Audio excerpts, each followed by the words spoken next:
तो highest rainfall in India is recorded in, यानी सबसे ज्यादा बारिश भारत में कहां पर होती है। तो भारत में उच्चतम वर्षा कहां रिकॉर्ड की गई? तो ये बहुत ही कॉमन क्वेश्चन है कि हमें पता होना चाहिए। क्या होगा? चेरापूंजी होगा। इसमें बहुत कंफ्यूज रहते हैं क्योंकि या अगुम्बे होगा या महाबलेश्वर, तो ये दोनों ऑप्शन में हटा देती हूँ। ए या डी में से कोई एक होगा, या तो चेरापूंजी है या फिर मौसिन राव है। अब मौसिन राम है कि चेरापूंजी है, आप बताएंगे फटाफट से, बताइए फटाफट से। हाँ, इसका जो सही उत्तर है वो है आपका मौसिन राम या मौसिन राव, अंग्रेजी में जैसे आप बोलना चाहें। मौसिन राम में सबसे ज्यादा वर्षा होती है। Kalyani shows experiment using globe, तो कल्याणी एक टीचर है, वो ग्लोब पे बच्चों को दिखाते हैं कि जहां पे सन को फेस कर रहा है आपकी जो अर्थ है, जहां पे सूरज है वहां दिन होगा, जहां सूरज नहीं फेस हो पा रहा है या उस समय पे नहीं अवेलेबल तो वहां रात होगी। ठीक है दीपशिखा। तो अगर हम बात करें, आयशा पूछती है, जो कि एक बच्चा है, Ayesha was fascinated by this. She asked if we start walking and keep on moving in that direction, can we find night? यानी जिधर रात है, जहां पे सन नहीं है, अगर उस डायरेक्शन में मूव करना, उस दिशा में चलना शुरू कर दें तो क्या हमें रात मिल जाएगी? In which direction will we meet night? किस डायरेक्शन में मिलेगी? All the students laughed. What should be the response of Kalyani? सभी बच्चे इस बात को सुनकर के हंसते हैं कि अगर हम उस दिशा में चलना शुरू करते हैं तो क्या हमें रात मिलेगी और किस दिशा में मिलेगी? बच्चे हंसते हैं कि हाँ ऐसे थोड़ी होता है, कब तक कहां तक चलोगे? कल्याणी की प्रतिक्रिया, यानी एज अ टीचर आपका क्या रिस्पॉन्स होना चाहिए? तो अगर हम बात करते हैं, उसे कक्षा को हंसना बंद करने और अनुशासन बनाए रखने का निर्देश देना चाहिए। आपको हिटलर शाही नहीं करनी, आपको डिक्टेटर नहीं बनना, कंस्ट्रक्टिविज्म का पालन करना है, रचनावाद का, जिसमें टीचर फैसिलिटेटर है, बच्चे और टीचर दोनों एक्टिव होते हैं। ऐसा नहीं है आपने बता दिया बच्चे मुंह बंद करके बैठ जाएंगे, रिस्पॉन्स तो आएगा ही, प्रतिक्रिया तो आएगी ही। ठीक है ना? क्लियर है बात? She should explain that this is not possible since that part of earth will be very far, यानी उसे यह समझना चाहिए कि ऐसा संभव नहीं है क्योंकि पृथ्वी का वह भाग बहुत दूर होगा, यानी उसको इम्पॉसिबल मान लेना चाहिए। या फिर सी ऑप्शन है, सी ऑप्शन क्या कहता है? She should encourage students to find out the answer to this question, यानी उसे विद्यार्थियों से इस प्रश्न का उत्तर खोजने को कहना चाहिए कि भैया खुद से तलाश करो इस सवाल की, जाओ आज घर पे जाके इंटरनेट पे सर्च करना, माँ बाप से पूछना, आसपास देखना, किसी किताब से पढ़ना, बच्चे को एक्टिव रखना है। ठीक। She should tell that today they will study only the occurrence of day and night and discuss this in next class. भैया इससे बढ़िया है कि आप बच्चे को एक्सप्लोर करने के लिए कहते हैं, अगर नेक्स्ट क्लास में पढ़ना है तब भी बच्चा यदि खुद से एक्टिविटी करेगा, लर्निंग बाय डूइंग करेगा, करके सीखेगा, तो क्या बुराई है ना? तो C option is the right answer over here. आगे बढ़ेंगे, question number 17। Nida is punished for coming late. तो निदा एक बच्ची है, उसको पनिशमेंट मिलती है, दंड मिलता है क्योंकि वो लेट आ रही है क्लास में रोज। हर teacher asks why she came late while her brother comes on time. Teacher ने पूछा भाई तुम्हारा भाई जो है निदा, वो भी इसी कक्षा में पढ़ता है, ठीक है ना? तो Nida is punished for coming late to school daily. Nida late आती है जबकि उसका भाई सेम कक्षा में पढ़ता है या सेम स्कूल में पढ़ता है, वो समय पे आ जाता है। अब टीचर ने पूछा भैया तुम्हारा भाई तो जो है टाइम पे आ जाता है, तुम कहां रह जाती हो खेलती कूदती? She says that her mother tells her that sweeping, mopping, looking after household and other home chores are the responsibility of girls. तो निदा बताती है कि मम्मी कहते हैं कि झाड़ू लगाना, पोछा लगाना, घर के काम करना, घर की देखभाल करना ये लड़कियों का काम है, तो वो एक्स्ट्रा काम करके आती है, इसका मतलब घर पे, इसलिए लेट हो जाती है। भाई को कुछ करना नहीं है, वो भाई साहब अपना आ जाते हैं समय पे। ठीक। Hence she completes all her household work due to which she gets late. इसलिए वो लेट हो जाती है क्योंकि घर का काम करके आती है, कंप्लीट करके आती है। What will you do if you are Nida's class teacher? यानी अगर आप निदा के क्लास टीचर हैं तो आप क्या करेंगे as a class teacher? Tell Nida to rise early so that she can complete all her work and come school on time. Generally तो यही होता है हमारे देश में, हम कहते हैं बेटा थोड़ा जल्दी उठ के आ जाया करो। अगर आप देखेंगे रियल ग्राउंड्स पे जाकर के जल्दी उठ के आ जाया करो, जब तुम्हें काम करना ही है, पता ही है, तो सुबह जल्दी उठ जाया करो। लेकिन यहाँ मुद्दा कुछ और है, एज अ टीचर हमें पहले उसको एड्रेस करना है, ये बाद की बातें हैं। Talk to Nida's mother and tell her to help her come to school on time. यानी निदा की मम्मी से बात करेंगे और उसे कहेंगे कि भैया इसको टाइम पे आने के लिए सहायता करो। यहाँ पे जेंडर स्टीरियोटाइपिंग दिख रही है, हमें लिंग रूढ़िबद्धता दिख रही है, तो पहले उस मुद्दे को उठाना या चर्चा में लाना जरूरी है, बाकी बातें जो हैं वो बाद की हैं। नहीं मानेगी माता जी तब क्या करेंगे? सी ऑप्शन है, tell Nida that looking after household and home chores are the responsibility of all family members. यानी आप बच्ची को कहेंगे निदा को कि सबका काम है, ये तो घर की जो भी रिस्पॉन्सिबिलिटीज है उनका ध्यान रखना, जो कि गलत नहीं है, बट सबसे बेटर ऑप्शन कौन सा होगा वो चूज करना है। डी ऑप्शन है, arrange a classroom discussion and ask students about whose responsibility it is to look after household। यानी कक्षा में चर्चा का आयोजन करते हैं आप और विद्यार्थियों से पूछेंगे कि आपको क्या लगता है, क्योंकि ये सिर्फ निदा की प्रॉब्लम नहीं है, ये समाज की समस्या है और कहीं ना कहीं अलग अलग बच्चों को ये चीज फेस करनी पड़ रही होगी और इस चीज पे हमें उन्हें अवेयर कराना है, चर्चा करानी है क्लास में। डायरेक्ट आंसर्स नहीं दे रहे होते, बच्चे को उत्तर तक पहुंचाना होता है। डिस्कशन से क्या होता है, बच्चे की थिंकिंग स्किल्स बेटर होती हैं, रीजनिंग स्किल्स बेटर होती हैं। डिबेट्स इसीलिए तो होती हैं, डिस्कशन इसीलिए होते हैं और हम डिबेट्स और डिस्कशन को बहुत बुरा मानते हैं, है ना, जनरली। अरे उल्टा जवाब दे रहे हो, है ना, पापा से ऐसे बात कैसे कर दी, जबकि नॉर्मल बच्चा एक सिंपल सवाल पूछ रहा होगा, एक डिस्कशन करने की कोशिश कर रहा होगा, लेकिन पिताजी तो है हिटलर, या टीचर की भी स्थिति वैसी सी है हमारे समाज में। तो जबकि चर्चा होना एक नॉर्मल बात है कि आप चर्चा करेंगे तभी तो समझ बेटर होगी दोनों तरफ से। तो पहले हम चर्चा कराएंगे, बाद की बातें हैं बाकी जितनी भी हैं वो बेस्ट ऑप्शन नहीं है। पहले क्लासरूम में चर्चा होनी चाहिए, हो सकता है उसके भाई को भी समझ आ जाए, बाकी बच्चे भी घर में नए नए चीजें निकल करके आए और फिर बाद में आप बात भी कर सकते हैं इफ नीडेड। तो सबसे पहले चर्चा जरूरी है क्योंकि ये एक अपने आप में टॉपिक है, आपको पता है, जेंडर स्टीरियोटाइपिंग, जिस पे चर्चा होनी चाहिए। डिस्कशंस एक बहुत अच्छा तरीका है। आते हैं क्वेश्चन नंबर 18 पर। क्या कहता है question number 18? In an EVS classroom teaching ads should be. अभी इतने आसान सवाल हैं पेडागोजी के कि अगर आपने अच्छे से सीडीपी पढ़ी है आप रिजॉल्व, मतलब इनको ऐसे मिनटों में सॉल्व कर देंगे, है ना, मिनट्स में। ठीक है जी। ए ऑप्शन क्या कहता है समझिए, easily available and from the surroundings, यानी कि पर्यावरण अध्ययन की कक्षा में शिक्षण साधनों को कैसा होना चाहिए, टीचिंग एड्स को कैसा होना चाहिए, जो इजीली अवेलेबल हो जाए, आसानी से उपलब्ध तथा अपने आसपास से प्राप्त किए जा सकें।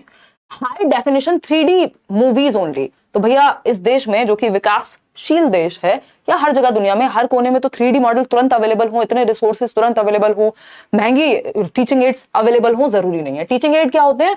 वो शिक्षण सहायक सामग्री जिसके माध्यम से हम टीचिंग को इफेक्टिव बनाते हैं। जैसे मैंने आपको अभी पिक्चर दिखा दी, मैंने आपको एक चार्ट दिखा दिया, मैंने आपको एक मूवी दिखा दी, मैंने कोई एक्टिविटी करा दी, कोई मॉडल आगे प्रेजेंट कर दिया, ये सब टीचिंग एड है। ठीक, always based on using one of the senses of learners. याद रखिएगा, वन सेंसेस नहीं, जितना हो सके मैक्सिमम जो आपके 5 सेंसेस है ना, देखना, सुनना, टच, फील, इन सब को, जितने बच्चे की ज्ञानेंद्रियां जितनी ज्यादा इन्वॉल्व होंगी उतना अच्छा सीखेगा। अगर आप उसको सुना भी पा रहे हैं, दिखा भी पा रहे हैं, कोई एक्टिविटी भी करा पा रहे हैं तो सबसे बेहतर है। जितने ज्यादा सेंसेस इन्वॉल्व हैं उतना बेहतर लर्निंग होने वाली है। तो ये भी हट गया, ये भी हट गया। डी ऑप्शन है ऑलवेज एक्सपेरिमेंट बेस्ड। भैया हर चीज पे एक्सपेरिमेंट नहीं हो सकता, है ना, हर चीज पे फील्ड विजिट नहीं कराई जा सकती। बच्चे को मार्स थोड़ी लेके जाएंगे, अगर बात करनी है मंगल ग्रह के बारे में पढ़ा रहे हैं तो मार्स ले जाएं। हर चीज के बारे में ना फील्ड ट्रिप हो सकती है ना हर चीज का एक्सपेरिमेंट, क्योंकि कुछ एक्सपेरिमेंट खतरनाक होते हैं और किस एज का बच्चा है उस हिसाब से एक्सपेरिमेंट कराए जाएंगे। ठीक है जी। Easily available and from the surroundings, ये बेस्ट ऑप्शन हो गया, क्योंकि सारे हर दिन आप क्या है, एक्सपेरिमेंट हर चीज पे ऑलवेज एक्सपेरिमेंट नहीं करा सकते। एक्सपेरिमेंट के लिए देखना होता है कि क्या टॉपिक है और किस चीज पे एक्सपेरिमेंट कराना चाहिए।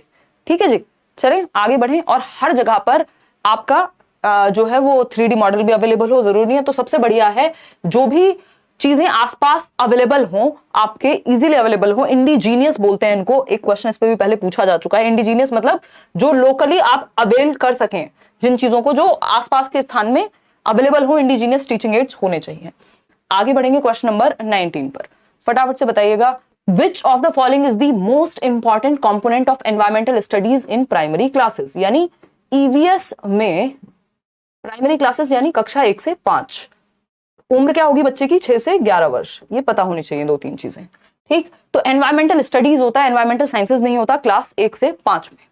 ठीक, अगर हम बात करें कॉन्सेप्ट फॉर्मेशन की, अवधारणा निर्माण की, तो ये क्या होगा, हैबिट फॉर्मेशन, यानी बच्चे में कॉन्सेप्ट्स बिल्ड होने चाहिए ईवीएस की क्लास में। हैबिट यानी उसकी आदत पड़ जानी चाहिए, उसको सूचना से भर देना चाहिए, जॉय ऑफ एक्सप्लोरिंग, यही बात हम थोड़ी देर पहले कर रहे थे ना, मजा आना चाहिए सीखने में। लेकिन कई लोग मजे की फॉर्म में कुछ और एक्सपेक्ट करते हैं ना, तो मतलब एंजॉय कर पाए, स्पेशली प्राइमरी लेवल पे, क्योंकि प्राइमरी लेवल का बच्चा नया नया स्कूल आया, वो इतना एक्टिव होता है, उसको वैसे भी प्ले वे मेथड के थ्रू हम सिखाना पसंद करते हैं, जिससे वो खेल खेल में सीख सके। तो जॉय ऑफ एक्सप्लोरिंग यानी खोजने का आनंद, मतलब उसको मजा आए, वो एक्सप्लोर करे, उसको कहो अच्छा बेटा कल अपने आसपास देखना कौन से पेड़ की पत्तियां जो हैं वो उनका क्या साइज होता है, क्या शेप होती है ना, आसपास की चीजें आप उसको ऑब्जर्व करने के लिए कहो, उसको आप एक्सप्लोर करने को कहो, एनवायरनमेंट को वो अन्वेषण करे, खोज करे उसमें। तो ये कॉन्सेप्ट अपने आप फॉर्म हो जाएंगे। हैबिट भी जरूरी, हैबिट्स फॉर्म हो जाएंगी, इंफॉर्मेशन भी आ जाएगी। तो सबसे जरूरी, बच्चा सबसे ज्यादा जहां एक्टिव है वो सही उत्तर है, और सबसे ज्यादा एक्टिव है सी ऑप्शन में। आगे बढ़ते हैं क्वेश्चन नंबर 20 पे। Which of the following statements are the correct explanation of an activity, यानी निम्नलिखित में से कौन से कथन गतिविधि की उपयुक्त व्याख्या करते हैं, बताइएगा एक बार। Correct explanation of an activity, an activity is a physical, social and mental act, यानी गतिविधि कहेंगे किसको, गतिविधि की उपयुक्त व्याख्या ढूंढनी है। सी ऑप्शन कह रहे हैं 81% लोग, यानी ये वाला। चलो चेक करते हैं। बात तो सही है, गतिविधि जो है वो शारीरिक हो सकती है, समाज में ग्रुप में मिलकर कर सकते हैं आप। मेंटल एक्ट हो सकता है, यानी आप बैठ के कुछ सोच रहे हैं, वो भी एक गतिविधि है ना। आप सोशली ग्रुप में जाकर के कुछ काम कर रहे हैं, वो भी एक एक्टिविटी है। बच्चे को ग्रुप में इन्वॉल्व करा रहे हैं, पौधे लगवा रहे हैं। फिजिकल एक्टिविटी क्या हो सकती है, कोई भी आप दौड़ लगा दी बच्चे ने, वो भी फिजिकल एक्टिविटी, यानी वो भी एक्टिविटी है। तीनों एक्टिविटी है। बात तो सही है, ट्रू है ये बात, यानी सत्य है। बी ऑप्शन है activity is suitable for primary classes and difficult for higher classes. क्यों भैया, प्राइमरी क्लासेस के लिए भी अच्छी एक्टिविटी और हायर क्लासेस के लिए भी, ये डिपेंड करेगा आप कैसे प्लान कर रहे हैं। By activity the syllabus can not be completed on time. अब ये ही तो समस्या है ना, हम देखते हैं देश भर में कि सिलेबस कंप्लीट करने के चक्कर में हम ठीक से नहीं पढ़ा पाते कई बार, तो ये तो गलत बात हुई। एक्टिविटी, ये सिलेबस कंसर्न नहीं होना चाहिए, अच्छे से सीखना कंसर्न होना चाहिए कायदे में तो, बट इस चीज में बहुत सारा हमारा सिस्टम जो है वो फेल होता है। Activity is the process to learn from experience and helps in learning, यानी गतिविधि अनुभवों से सीखने की प्रक्रिया है, जो आप अपने अनुभव से, अपने एक्सपीरियंस से सीखते हैं, करके सीखते हैं। बेसिकली लर्निंग बाय डूइंग होती है और लर्निंग में आपको मदद मिलती है। तो ए और D is the only right answer, क्योंकि ए और सी हो नहीं सकता, क्योंकि बी और सी गलत है यहाँ पे, तो ए और डी ही बचता है, यानी C option is the only right answer over here. Question number 21 देखिए, which of the following statements are correct about experimentation, यानी कौन सा एक स्टेटमेंट जो है वो करेक्ट है, सही है, किसके बारे में, प्रयोग के बारे में, एक्सपेरिमेंटेशन के बारे में।